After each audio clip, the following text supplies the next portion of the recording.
I was a kid I was a baby and a young kid in camp.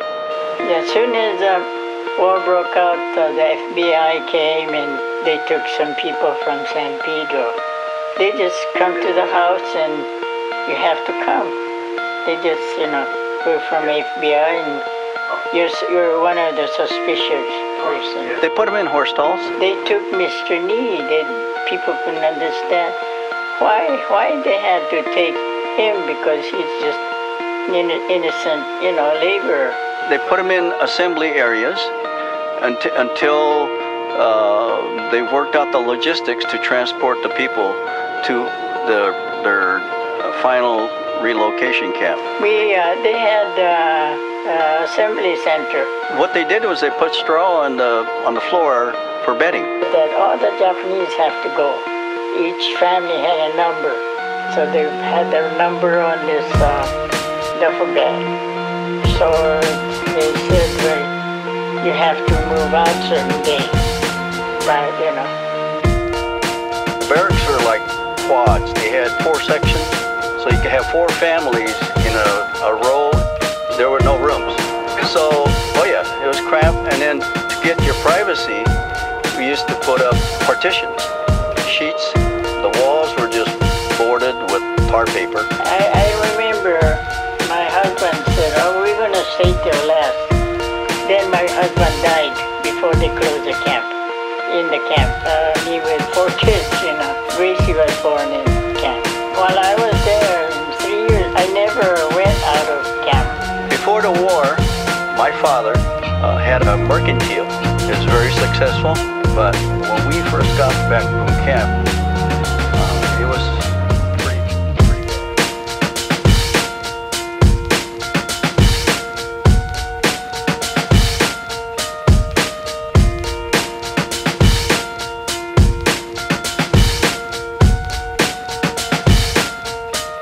Let me tell you a story in the form of a dream. I don't know why I have to tell it, but I know what it means. Close your eyes, just picture the scene as I paint it for you. It was World War II when this man named Kenji woke up. Ken was not a soldier. He was just a man with a family who owned a store in LA. That day, he crawled out of bed like he always did, bacon and eggs with wife and kids. He lived on the 2nd floor of a little store he ran. He moved to LA from Japan, they called him immigrant. In Japanese, he'd say he was called Issei. That meant first generation in the United States, when everybody was afraid of the Germans, afraid of the Japs, but most of all afraid of a homeland attack. And that morning, when Ken went out on the doormat, his world went black, cause right there, front page news, 3 weeks before 1942, Pearl Harbor's been bombed and the Japs are coming. Pictures of soldiers dying and running. Ken knew what it would lead to, just like he guessed. The president said the evil Japanese in our home country would be locked away. They gave Ken a couple of days to get his whole life packed in 2 bags. Just 2 bags, couldn't even pack his clothes. Some folks didn't even have a suitcase to pack anything in, so 2 trash bags is all they gave them. And when the kids asked Mom, where are we going, nobody even knew what to say to them. Ken didn't want to lie, he said the US is looking for spies, so we have to live in a place called Manzanar, where a lot of Japanese people are. Stop it, don't look at the gunman. You don't want to get the soldiers wondering if you're gonna run or not, cause if you run then you might get shot. Other than that, try not to think about it. Try not to worry about it being so crowded, cause someday we'll get out. Someday. As soon as war broke out, the FBI came and they just come to the house and you have to come. All the Japanese have to go. They took Mr. Nee. People couldn't understand why they had to take him, because he's just innocent laborer. So now they're in a town with soldiers surrounding them. Every day, every night, look down at them. From watchtowers up on the wall, Ken couldn't really hate them at all. They were just doing the job, and he wasn't gonna make any problems.